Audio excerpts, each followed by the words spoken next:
On this episode, we visit Vienna, Austria. A major shopping street has just been pedestrianized. Austria has a new national strategy to promote walking. We meet the founder of the Austrian Pedestrian Organization. Finally, we learn about the European Institute for Sustainable Transport. Stay tuned. We're in Vienna talking to Herbert Bork. What street are we on here? We are here on the Maria-Hilfer-Straße. That's the most important shopping street of Vienna and Austria. How is it different today from what it was like a few years ago? Well, there's a big change here. Now it's a pedestrian zone. Just 2 years ago, there were still many cars here in the street. Were parking places, and all the pedestrians have to share the sidewalks, and it was really crowded for the people, for the pedestrian. And now they have more space. There are even more pedestrians in the street, and the biggest difference, I think, is that it's much more quieter here. It was so noisy before, and now it's a place here where you want to stay and where you want to walk. And do you have the same treatment the whole length of the street, or you have a couple different parts actually? Yeah. We have different parts. That means 3 parts. In the middle there is the pedestrian zone, and at the beginning and at the end there are 2 shared space zones. That means that there are also cars in it. There are also bicycles in it, and the street level is shared by pedestrians, cars and cyclists. How has that been working out? Is that something you had a lot of in Vienna before? Well, it's actually the first project in this style for more than 30 years, something like that, or 40 years already, because the last big change was the large pedestrian zone in the city center, but this is already done in the 70s, I think. So it's a long time, nothing happened, and this was the first big project now towards traffic calming, and that's the reason it was so toughly discussed. Now, how did this project come about, and what was your role in it? Well, the project came by the politics, I would say. So the politicians had an agreement, we want to do something here, we want to do some traffic calming. That was the start of the project. My role in the project was I've done the public participation. We talked to the people, we wanted to have their opinion, we wanted to have their requests, so that we can have it as an input for the planning process, for the planning and the redesign. And did the project evolve as it went along? I mean, is the final project what people thought it would look like when they first started? No, not at all. Well, it was a really, all in all, it was a tough time to do this project, because there was a lot of public discussion in that. And maybe this discussion also was caused because in the beginning it was not really sure what it will look like. Or what it will be like. There was a discussion, is it a pedestrian zone all, or is there just only shared space, or is there another traffic solution? And so there was something like an insecurity in this whole stuff, so people didn't really know what they can expect. And that's why there was so much discussion in it, and it was till the end not sure if it will happen, because we had to do some binding referendum, where people were asked if they want this project or not. And this was really a close decision. Well, I assume it passed since it got built. How long has it been since it was finished? Well, it was finished this year, 2015 in July. So it's now about 5 months, something like that, finished. And it was built during, the construction started in autumn 2014. Yes, 2014, summer of 2014. So after a good year, it was finished, something like a year. Has it been finished long enough to get a good feel for how successful it is and how satisfied the community is? Oh yes, or you can really see it. There's so many people now in the street, much more than before. People come here not only for shopping, also for the leisure time. They come here just to enjoy the silence somehow, to be in the street, to go into the sidewalk cafes, or just stay in the street and talk to the people. And now, the referendum was about 53% were for the project, so they voted for the project. And now they have done an opinion poll, and now they said 70% of the people are satisfied with this new solution. So you can see if something is done, the people can see it, and then that they accept it, and not that only accept it, they like it after it was done. Are there other places in Vienna where a project like this might happen in the future? What have we learned something from this that we can repeat it somewhere else? Well, I'm sure that something will happen. I don't know it yet because we just have election 1 week ago. So now the new government has to restructure itself again. But I'm sure that there are gonna be new projects, and this is maybe the most important effort of this project. If they have voted against this project, then the street would have stayed as it was. That would be a shame, but it's okay. But the problem would have been that no other project would have been done. That's the important thing. So after this referendum, which was positive, you can start with other projects. That's a really big thing on all this stuff.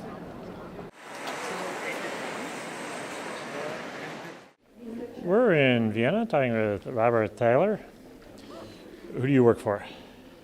I'm working for the Ministry of Environment in Austria, and I'm responsible for mobility, transport and noise. And now is also lead the project together with the Ministry of Transport for the master plan for walking in Austria. Yeah, what was the announcement of the new report you came out with at Walk 21 this week? Our minister presented the first Austrian national strategy to promote walking.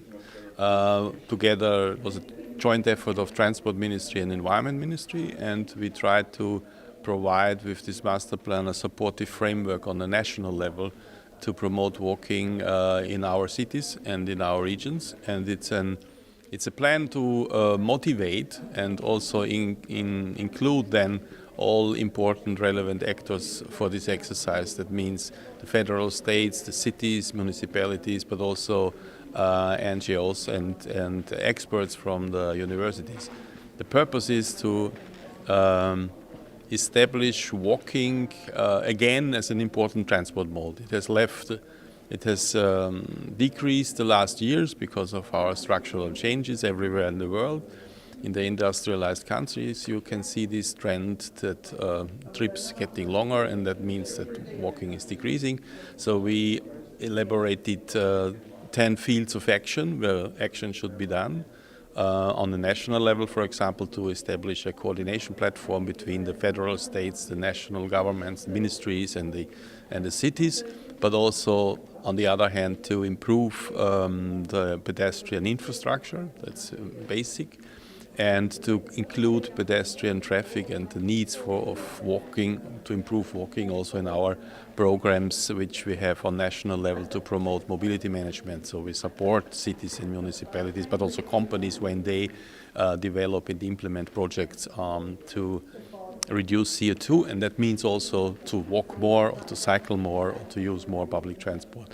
And of course, the question is also raised in this master plan to increase the awareness that walking is not just a side effect of daily life, but should be in the core of our transport planning in the future and also of our land use planning.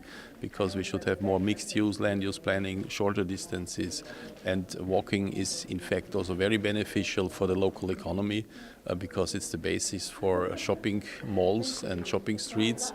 And we had a lot of good examples in Austria where you see that if you refurbish or redesign your urban streets, people walk more, more people come and walk more, so you have more clients there. It's good for the shops there. It's not only good for environment, but also good for local economy. And of course, it's good for the health and the fitness of the people. How'd the idea for having a national walking strategy get started?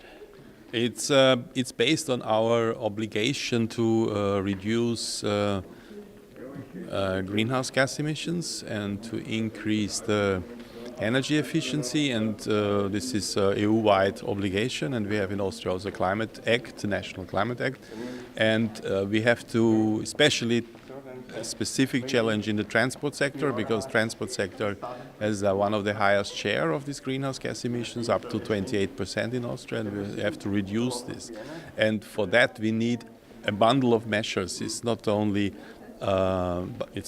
we invest a lot in the extension of our railway system and of public transport, but we improve also and invest in the last years. We have invested a lot in cycling infrastructure, so the cycling share in Austria has increased to 7%, which is much more than 5 years before. And we have also, of course, take the advantage of new technologies and clean electromobility. But walking is one of the core elements which brings everything together, because you are walking to a car, you are walking to public transport, you are walking to a bicycle. So it's a very important combining factor of all transport modes. Therefore, we think it makes sense to promote walking on equal footing like the other transport modes. And you talked about working with the regions and the states. What role can the federal government play, and how can you assist the lower levels of government in doing what they have to do? As Austria is a federal state, we have big competencies on the local and on the regional level. So the 9 federal states in Austria are responsible, for example, for land use planning, for all the zoning regulations, parking regulations, but also for the so-called main roads and also for the local roads, of course. So what we from the national government try to do is to provide the supportive framework. That means to provide a platform to invite the federal states to work together to establish coordinators for walking policy on their level. I think that's an important thing, to have not only financial support but also human resources dedicated to promote walking. And on the one hand, we have also some funds which we will use also for in the future for supporting also projects which lead to an improvement of walking in cities or also for company level. What do you establish targets that you're going to try to reach for levels of walking at various milestones in the future? I mean, the time scale of the master plan is 2020-2025, so it's for the next 5-10 years. And we, of course, want to break the negative trend of decrease of the share of walking in our transport system and stabilize and hopefully again increase the share of walking. This is, I think, an ambitious target. And of course, we want to contribute to the environmental objectives and obligations I already mentioned, the greenhouse gas emission, the Climate Act, but also to our national transport plan. And we have also an important plan for improving physical activity. So we have a national plan also for physical activity to improve the health of the population. So walking has a very broad area of benefits, directly and indirectly, and therefore it makes sense to invest that people walk more.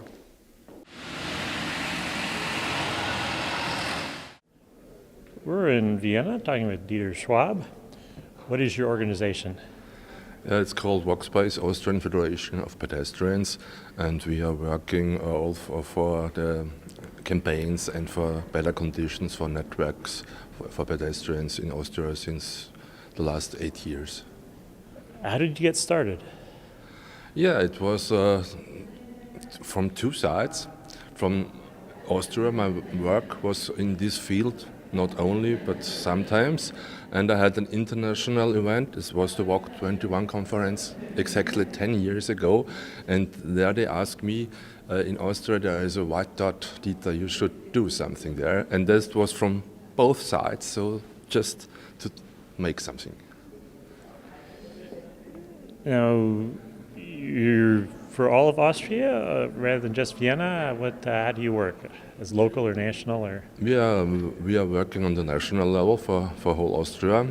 And we are doing several things, as I said, also for infrastructure, make it better, to make walking networks on local level everywhere across Austria, and campaigning. And we are doing conferences also, national conferences once a year. So it's the Austrian platform to talk to each other, to show best practice, to discuss what is going on somewhere else. And every year another city can say, hey, come to us, look what we are doing, we are proud, and that's a very good thing to promote it in a positive way. what sort of people come to one of your conferences? Is it advocates, planners, engineers? Who shows up? It is a mixture, and what is very special is maybe it's like a family also. I guess 50 or 60% are coming every year. It doesn't matter where it takes place, it's just they are knowing that there's a new chance to talk to each other. There are not so many possibilities in this small field. And the rest is the local guys, they are coming where the conference venue is. So just politicians, for example, from the local level. 10% is our figure, I guess. So it's a a mixture. And what sort of things do you talk about at one of these conferences? What sort of issues come up? Yeah, in Austria we do have the chance to have, for example, Begegnungszone. It's a shared space concept by law. It's allowed by law, and it's one of the things that everybody wants to talk about, to see a good practice, how it works, for example, or what for special groups, for elderly, for children, for example, because our opinion is if you're doing for elderly and for children, everybody has the advantage of the solutions. And maybe we also discuss strategies. Today we had the master plan for Austria, so it was also part of a working group we have on these regional conferences, on this national, and it was 3-4 years to get this one on the national level now. So it's it's growing everywhere. What is the role of groups like yours in creating policy, something like this new national plan that came out, and what's in the national plan that you're hoping you can see implemented? Yeah, I think our role and also the role of such a paper or a master plan is all of these questions concerning different groups of engineers, politicians, local level, national level, and to bring them together and to get emotions to say, yes, let's do something together. Because you can put it on paper and maybe it's all correctly done, very well written, nice pictures, but to have all people on different level to say we should and must and will act together. And that's, I think, our main role also, to be, it's like, like walking. You need your 2 legs and you have to go there and this, and you can't drive car without legs, and you can't use public transport. You always need your legs and walking in between. And the same role is for us on the Austrian level, I guess. And this intersectional work together is maybe the main point. So you've been around several years now. Have you seen an increase in interest in pedestrian issues? Yeah, sure, yeah. Maybe when we are coming in a town first, time, and we're doing something infrastructural, networks, we're making better, for example, or making a national conference. Everybody thinks maybe there are coming 30, 40 people, and they're all surprised when we are making conferences and there's coming 200 people. Yeah? Or if you meet in the neighborhood for pedestrian network for audits, yeah, and they're thinking when we are doing it, there will come 5 people, 6 people, and when we are really going out and say, you are the experts, children or elderly or retailers, yeah, you are invited to come and to talk with us. What are your problems? About what you want? And there are 100 people, for example, and the politicians say, "Wow, that must be a topic. That's it. Yeah, let's make something." Yeah, so there is then a move, a real move. You've been around for several years. 10 years from now, in the future, Yeah. what do you hope to have accomplished? That if I came back to Vienna, Yeah. what might I see that's a little different because you've been working at it? Yeah, especially in Vienna, I think it will not existing 1, 2, or 3 pilot projects. You will have, the pedestrian needs it everywhere, a good infrastructure, and so it should be in every district a comfortable network, a comfortable information work. You have places where you can have leisure, you can have consume-free zones, you can sit and meet, and you do have many of these spots, even now in Vienna, but I think there will be a real big move to say, please, in our block, yes, do the same or do it, bring it to me. Yeah. So, I guess it will be a pedestrian-friendly environment in every block or many in every district. And you said you got started on this after going to a Walk 21 conference a decade ago. Yeah. What difference can it make having had the Walk 21 conference here in Vienna this year? Does that help you folks out? It's very important to have all these, intersectional views, and always it's helpful to have the international view and discussions here. And it helps very, very much to just even get press, media, politicians there. Oh, there is a conference, and it's like we are making also pedestrian awards, for example. And it's the same when you give somebody a prize and say thank you for your work. It's so much for this project. Maybe it was not so easy to establish it. And if Walk 21 is in Austria, I say, it is very helpful for all kind of men and women are doing in this field. It's very, very helpful. We're in Vienna talking with Maximilian Heinrich. What organization do you work for? I work for the European Institute for Sustainable Transport, based in Hamburg, and we promote sustainable transport options to developing countries, also to the whole world, but our focus is on developing countries, and we try to bring the idea to decision makers to bring sustainable transport options instead of car-based options. What is sustainable transport? Sustainable transport is, in our view, affordable, low-emission option for everybody to get opportunities. And opportunities is to come to school, to go to work, also to go to leisure time, to come to health facilities. But without getting there, you can take part in society. So where does walking fit in sustainable transport? That is a very good question, because everybody walks. You need to walk to your car, you need to walk to a tram station, to a bus station, and therefore walking is the basic of all. And in our view, we need to avoid traffic, we need to shift to other modes, and we need to improve transport systems. And if you want to improve your transport system, you need to get pathways for walkers to go to other transport modes. So, how does your organization work in different parts of the world? Jurist is based in Hamburg, but we work worldwide.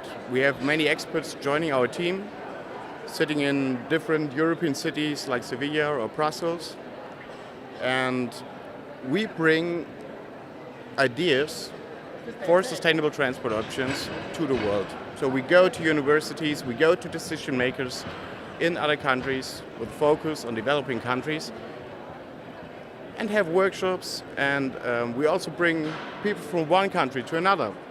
So like people from Africa bringing to Caracas or Bogota for watching a BRT system there or an urban roadway system there. And do you find when you do that sort of information exchange, people in one country see what's going on in another country, and they bring that home? Are they able to implement it then? I mean, is that the really valuable thing to do? Just that transfer of knowledge? So, the best thing to get an idea done is to give the people a vision and to show the people that it could work. So if you drive with a roadway up through the city, then you can imagine what it is to travel like that. And then you have a vision and come home, and maybe you can think about this could happen here or here. If you don't know this and you have never sat on a roadway, then nobody from an African country could imagine what would it be like if this would happen in my city. Visit us on the internet at www.pedestrians.org.